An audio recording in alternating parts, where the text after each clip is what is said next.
தமிழக மக்கள் அனைவருக்கும் இனிய மதிய வணக்கம். மே 2 சனிக்கிழமை சரியாக மதியம் 2:30 மணிக்கு இந்த வானிலை அறிக்கையானது பதிவு செய்யப்படுகிறது. அதிகாரப்பூர்வ அறிக்கைக்கு இந்திய வானிலை அறிக்கையை பார்க்கும் இது உங்கள் ஏஜேஸ் வெதர் அப்டேட் சேனல். தமிழகம் மற்றும் புதுவையில் கடந்த 24 மணி நேரத்தில் மழைப்பொழிவு கொடுத்த இடங்கள்னு பார்க்கும் பொழுது கோவை மாவட்டத்தின் சில இடங்களில், தருமபுரி மாவட்டத்தின் பகுதிகள், ஈரோடு ஓரிரு இடங்கள்லையும், கன்னியாகுமரியின் ஓரிரு இடங்களில், கிருஷ்ணகிரி மாவட்டத்தின் ஓரிரு இடங்களில், மதுரையின் ஒரு பரவலான அதாவது இருக்கிற மாவட்டத்திலே மதுரையில் சற்று கூடுதலாக ஓரிரு இடங்கள் அமைந்திருக்கிறது. அதே வேளையில் புதுக்கோட்டை மாவட்டத்தின் ஓரிரு இடங்களில், சிவகங்கை மாவட்டத்தின் ஓரிரு இடங்களில், நீலகிரி மாவட்டத்தின் ஓரிரு இடங்கள், தேனி, திருச்சிராப்பள்ளி, திருச்சியின் மருங்கப்பூரி பகுதிகளிலும், திருநெல்வேலி மாவட்டத்தின் ஓரிரு இடங்களிலும், விருதுநகர் மாவட்டத்தின் ஓரிரு இடங்களிலும் மழைப்பொழிவு கொடுத்திருக்கிறது. கோவை மாவட்டத்தில் அதிகபட்சமாக பார்க்கும்போது 53 மில்லிமீட்டர் அளவுக்கும் மழைப்பொழிவு, இன்னும் சில இடங்களில் 50, 52, 36, 15 என்று பார்த்தீங்கன்னா கொடுத்திருக்கிறது. சின்னக்கல்லாறு, சோலையாறு, சின்கோனா பகுதிகளில், தருமபுரி மாவட்டத்தின் பாலக்கோடு அதிகபட்சமாக 17 மில்லிமீட்டரும், இன்னும் பெண்ணாகரம் பகுதிகளிலும், நல்லம்பள்ளி இன்னும் ஒரு இடங்களில் லேசான மழைப்பொழிவு கொடுத்திருக்கிறது. ஈரோடு மாவட்டத்தின் வரட்டுப்பள்ளம் 9.6, கன்னியாகுமரியின் பெருஞ்சாணி 1.2, கிருஷ்ணகிரி மாவட்டத்தின் கிழவரைப்பள்ளி அணை 12 மில்லிமீட்டர், அடுத்தபடியாக கிருஷ்ணகிரி மாவட்டத்தின் ஒரு இடங்களிலும் லேசான மழைப்பொழிவு கொடுத்திருக்கிறது. மதுரை மாவட்டத்தின் மதுரை ஏர்போர்ட் பகுதிகள் அது 52.8 மில்லிமீட்டர் அளவிற்கும், அதுக்கு பார்த்தீங்கன்னா மதுரையின் பல்வேறு இடங்களில் 44 மில்லிமீட்டர் அளவிற்கும், 14.2 மில்லிமீட்டர் அளவுக்கு, அதாவது 2 சென்டிமீட்டர் கீழாகவே மழைப்பொழிவு ஒரு இடங்களில் கொடுத்திருக்கக்கூடிய நிலை. புதுக்கோட்டையின் பொன்னமராவதி பகுதிகள் 8 மில்லிமீட்டர் அளவிற்கும், சிவகங்கை மாவட்டத்தின் திருபுவனம் 44.2 மில்லிமீட்டர் அளவிற்கு மழைப்பொழிவு கொடுத்திருக்கிறது. அதேபோல் சிவகங்கை மாவட்டத்தின் சிங்கமுனரை பார்த்தீங்கன்னா 42.4, நீலகிரி மாவட்டத்தின் அப்பர் பவானி 13 மில்லிமீட்டரும், இன்னும் எமரால்டு குண்டர் பிரிட்ஜ் இன்னும் இங்கெல்லாம் மழைப்பொழிவு கொடுத்திருக்கிறது. தேனி மாவட்டத்தில் சண்முகா நதி 37.6 அதிகபட்சமாக, இன்னும் முத்தமபாளையம், தேக்கடி, அண்டிப்பட்டி, கூடலூர் பகுதி, போடி பகுதி, பேரையார், அடுத்தபடியாக சோத்துப்பாறை பகுதிகளிலும் மில்லிமீட்டர் அளவிற்கு ஒரு 2 மில்லிமீட்டர் அளவும் கீழாக மழைப்பொழிவு கொடுத்திருக்கிறது. திருச்சி மாவட்டத்தில் மருங்காப்பூரி பகுதிகளில் 12.4, திருநெல்வேலி மாவட்டத்தின் பாளையங்கோட்டை பகுதி 14 மில்லிமீட்டர் அதிகபட்ச மழைப்பொழிவு, விருதுநகர் மாவட்டத்தின் திருச்சுழி 15 மில்லிமீட்டர், இப்படி பல்வேறு இடங்கள்லையும் ஆங்காங்கே ஒதுக்கி கொடுத்திருக்கக்கூடிய நிலையில் நேற்றைக்கு வடகடலோரமாக இருந்தாலும் சரி, மத்திய உள்பகுதியிலும் சரி, பெரிதளவிற்கு ஒரு மழைப்பொழிவை ஏற்படுத்தும் அமைப்பாக இல்லாத ஒரு சூழ்நிலை.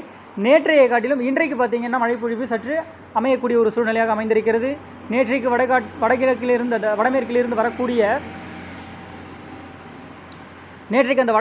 வரக்கூடிய அந்த காற்றின் ஊடுருவல் என்பது சற்றே குறைந்த பரப்பில் வந்த காரணத்தால் நமக்கு பெரிதளவிற்கு ஒரு மழைப்பொழிவு ஏற்படுத்தாவிட்டாலும் தென் மாவட்டத்திற்கு சென்று சில இடங்களில், ஆங்காங்கே ஒரு இடங்களில், மேற்கு தொடர்ச்சி மாவட்டங்களும் சரி, உள்பகுதிகளிலும் ஏற்படுத்திய நிலை.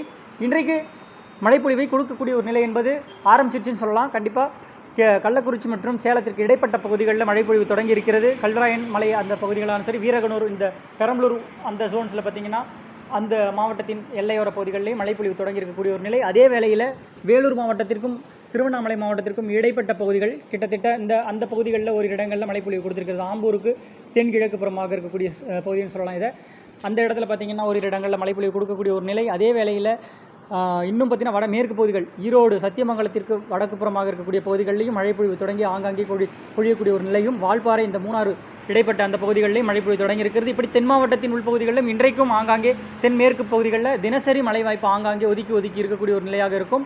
இந்த மழைப்பொழிவு நம்ம ஏற்கனவே சொல்லியிருக்கோம் 15 தேதி காலகட்டங்கள் வரைக்கும் நமக்கு அது ஒரு வாய்ப்பாக இருக்கக்கூடிய ஒரு நிலை அப்படின்ற மாதிரி சொல்லியிருந்தோம். நேற்றைய அறிக்கையில் நம்ம அதே போல் நம்ம பார்த்திங்கன்னா இந்த காற்று சுழற்சியின் உருவாக்கம் என்பது நமது சுமத்ரா தீவு அருகே பார்த்திங்கன்னா ஒரு உருவாக்கம்னு சொல்லி நம்மளோட இதில் ஹிண்ட் கொடுத்துருப்பேன். இந்த சுழற்சி காற்றோடு, அதாவது கடலோடு இணைந்த சுழற்சியாக வருகிறதா அல்லது வளிமண்டலத்தில் ஒரு மேலடுக்கு சுழற்சியாக வருகிறதா அப்படின்றத நம்ம பார்க்கணும்.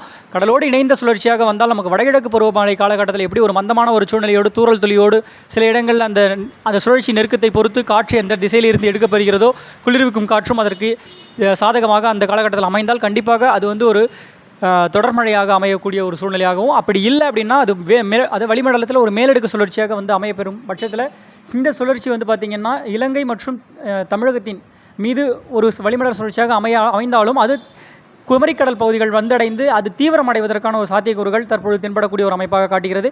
இந்த தீவிரத்தன்மை என்பது நமக்கு பார்த்திங்கன்னா அந்த அரபிக்கடல் நிகழ்வு பார்த்திங்கன்னா புயல் சின்னமாக உருவாவதற்கான ஒரு வாய்ப்பாகவும் ஏற்பட்டிருக்கிறது அப்படின்னு சொல்லலாம். இந்த மே மாத தொடக்கத்தில் இப்போ இந்த ஒரு சுழற்சி உருவாவதற்கான ஒரு சூழ்நிலை. இந்த சுழற்சி நம்ம வங்கக்கடலிலே தீவிரமடைய போகிறதா அல்லது அரபிக்கடலை தீவிரமடைய போகிறதா அப்படின்னு தான் பார்க்கணும். ஆனால் அரபிக்கடலில் அதிகபட்ச வாய்ப்பாக இருக்கக்கூடிய ஒரு நிலை. இது எதன் காரணமாக அப்படின்றத நம்ம திரும்ப ஒரு வாட்டி நான் சொல்லிக்கிறேன். என்னுடைய பழைய கால அறிக்கையில் போய் நீங்கள் பார்க்கலாம். அதிகபட்சமாக புயல் சின்னங்கள் பார்த்திங்கன்னா அரபிக்கடலில் ஏற்படுவதற்கான ஒரு சூழ்நிலை இருக்கும். எப்போ இந்த எல்னினோ காலகட்டங்களில் இருக்கும் அப்படின்ற மாதிரி சொல்லியிருந்தோம். அதே வேளையில் இந்த எல்னினோ காலகட்டங்கள் தொடக்கக்கூடிய ஒரு சூழ்நிலை தான் இது. இந்த தொடர்ச்சி அதுவாக இருந்தாலும் சரி, இந்த இந்தியன் ஓஷன் டைபோல் நம்ம கடற்கரை சார்ந்த வெப்ப அலைகள் பார்த்திங்கன்னா அதுக்கு வெப்பநிலையும் பார்த்திங்கன்னா அதற்கு ஏதுவான இடங்கள் என்பது பார்க்கும் பொழுது அரபிக்கடலும் உயர்ந்த வெப்பம் காணப்படுகின்ற நிலையாகவும் வங்கக்கடலிலும் உயர்ந்த வெப்பநிலை காணப்படுகின்றது. தற்பொழுது இன்றைக்கான மழைப்பொழிவை பார்க்கும் பொழுது நமக்கு இப்போ தொடங்கியிருக்கக்கூடிய இடங்களை காட்டிலும் நமக்கு வந்து உள் மாவட்டங்களில் திருச்சி உள்ளிட்ட சுற்று வட்டாரத்தின் பகுதிகளாக இருந்தாலும் சரி, இந்த மதுரை, ஈரோடு, நாமக்கல், சேலம் ஓரிரு இடங்களில் இந்த ஜோன்ஸில் ஆங்காங்கே ஒதுக்கி தான் அமையும். இந்த மாவட்டத்தின் பேரை குறிப்பிடுகிறேன் என்றால் உங்களுக்கு மழைப்பொழிவு அமைந்து விடுமா அப்படின்றது நம்ம கையில் இல்லை. இந்த காற்று குவிதல் எங்கெங்கெல்லாம் ஏற்படுகிறதோ அங்கே தான். ஆனாலும் காற்று குவிதல் தற்பொழுது ஏற்படக்கூடிய இடங்களாக பார்க்கும்பொழுது இந்த இதில் பார்த்து நம்ம சொல்லக்கூடிய ஒரு அடிப்படையில் பார்க்கும்பொழுது திண்டுக்கல் மற்றும் இந்த திருச்சிராப்பள்ளி இடைப்பட்ட அந்த ஜோன்ஸ்லேயும், குறிப்பாக இடையப்பட்டி, கண்ணுத்து அந்த ஒரு ஏரியாஸில் பார்த்திங்கன்னா நல்ல ஒரு கனமழை வாய்ப்பாக இருக்கக்கூடிய ஒரு நிலை. அதே வேளையில் தென்காசி விருதுநகர் மாவட்டத்தின் ஓரிரு இடங்கள்லையும், தென்காசி இடைப்பட்ட அந்த ஒரு ஜோன்ஸில் மதுரை உள்ளிட்ட ஓரிரு இடங்கள்லையும், இப்படி பல்வேறு இடங்கள்லையும் ஆங்காங்கே ஒரு இடங்களில் கொடுக்கக்கூடிய மழைப்பொழிவு என்பது கடலோரத்தின் ஒட்டிய பகுதிகளில் வட உள்பகுதிகளாக இருந்தாலும் சரி, கடலோரத்தை ஒட்டி வரக்கூடிய ஒரு அமைப்பாக இருக்கக்கூடிய ஒரு நிலை. இன்றைய காட்டிலும் நாளைக்கு சற்று குறைந்த பரப்பில் இருந்தாலும் தென் மாவட்டத்தின் ஓரிரு இடங்களில் இருக்கக்கூடிய ஒரு அமைப்பாக இருக்கும். இன்றைக்கு மழைப்பொழிவு நல்ல ஒரு மழைப்பொழிவு வலுவாக உள் மாவட்டத்தில் அமைந்தால் நாளைக்கு குறைந்த பரப்பில் அமையும். அப்படி நாளைக்கு குறைந்த பரப்பில் அமையும் போது நாளை மறுநாள் வந்து பார்த்திங்கன்னா மீண்டும் மத்திய உள்தமிழக பகுதியாகவும் சரி, இன்னும் உள் மாவட்டங்களில் திருச்சி உள்ளிட்ட பகுதிகளாக இருந்தாலும் சரி, அரியலூர், பெரம்பலூர், இப்படி உள் மாவட்டங்கள்லேயும் ஆங்காங்கே நமக்கு ஒரு கனமழை பகுதி வாய்ப்பாக ஏற்படுத்தக்கூடிய ஒரு அமைப்பாக தெரிகிறது. கண்டிப்பாக இன்றைக்கு நாளைக்கு இந்த நாள் ஒதுக்கி போயிட்டுருக்குன்னு நினைக்க தேவையில்லை. மழைப்பொழிவு வந்து இன்னும் இருக்குது. மழைப்பொழிவின் நாட்கள் என்பது இனி வரக்கூடிய நாட்கள் எல்லா நாட்களும் மழைப்பொழிவு தான் இருக்கும். தமிழகத்தில் எங்கேயாவது சில இடங்களில் மழைப்பொழிவு பொழிந்தது அப்படின்ற மாதிரி உங்களுக்கு செய்தியில் வரும் அப்படின்ற மாதிரி சொல்லியாச்சு. பெய்யாத இடங்களுக்கு எப்போ வருதோ அந்த இடத்துல காற்றுடன் கூடிய கனமழையாகவும் நமக்கு ஒரு அட்டிக்கட்டி ஆழ கட்டிக்கூடிய அந்த ஒரு கனமழையாக இருக்கக்கூடிய ஒரு நிலையாக இருக்கும். இன்றைக்கு கள்ளக்குறிச்சிக்கு மேற்கு புறமாக தொடங்கியிருக்க மழைப்பொழிவு அவ்வப்பொழுது கள்ளக்குறிச்சி எட்டி பிடிக்க வாய்ப்பு இருக்கிறது. கிழக்கு நோக்கி முன்னேறி எந்தளவுக்கு வரப்போகிறது அப்படின்றத நம்ம பொறுத்திருந்து பார்க்கலாம். அதே வேளையில் இன்னும் உள் மாவட்டங்களிலும் ஆங்காங்கே இப்படி ஒதுக்கித்தான் இந்த மழைப்பொழிவு இருக்கக்கூடிய ஒரு சூழ்நிலை. அடுத்த சுழற்சியானது வருகை தர இருக்கக்கூடிய அந்த நிலை இலங்கைக்கு தென்கிழக்கு புறமாக வந்து அமையப்பெற்று அது அப்படியே இன்னும் வடக்கு நோக்கி முன்னேறி வந்தாலும் அது இலங்கை மற்றும் தென் தமிழகத்தின் இடைப்பட்ட பகுதிகளில் வந்து அமையப்பெறும் வாய்ப்பாக இருந்து அது அரபிக்கடல் வந்து மாலத்தீவை ஒட்டிய பகுதிகளில் தீவிரமடைவதற்கான ஒரு வாய்ப்பு இருக்கிறது. இது ஒரு காற்றழுத்த தீவிர தாழ்வு மண்டலம் வரைக்கும் செல்லக்கூடிய ஒரு வாய்ப்பாகவும் புயல் சின்னமாகவும் உருவெடுப்பதற்கான ஒரு வாய்ப்பாக இருக்கக்கூடிய ஒரு நிலை. அது எந்த அளவுக்கு புயலாக உருவாகுமா அப்படின்றத பொறுத்திருந்தால் பார்க்கணும். இன்னும் நமக்கு அதுக்கு நாள் இருக்குது.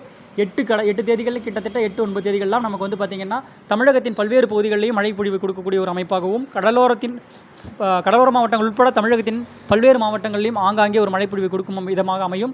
குறிப்பாக டெல்டா மாவட்டத்திற்கும் பார்த்திங்கன்னா மழைப்பொழிவு என்பது வரக்கூடிய நாட்களில் அது 9, 8, 10 இந்த 8, 9, 10 காலகட்டங்களில் இந்த நிகழ்வு நெருக்கம் கொண்டு வரக்கூடிய ஒரு சூழ்நிலை இருக்கும்போது நமக்கு மழைப்பொழிவு என்பது கொடுக்கக்கூடிய ஒரு அமைப்பாக இருக்கும். இதை தான் நம்ம சொல்லியிருந்தோம். இன்னும் பார்த்திங்கன்னா இந்த 2-3 தேதிகள் கடந்து இந்த மழைப்பொழிவு என்பது ஆங்காங்கே பதிவாகக்கூடிய நிலை இருக்கும்பொழுது நமக்கு டெல்டா மாவட்டத்திற்கும் மழைப்பொழிவு ஏற்படுத்தும் விதமாக அமையும் அப்படின்ற மாதிரி இதை தான் நம்ம குறிப்பிட்டிருந்தோம். இதில் ஏதாவது ஒரு சிறு மாற்றங்கள் இருந்தாலும் நம்ம சேனலில் உடனுக்குடன் அறிவிக்கின்றேன்.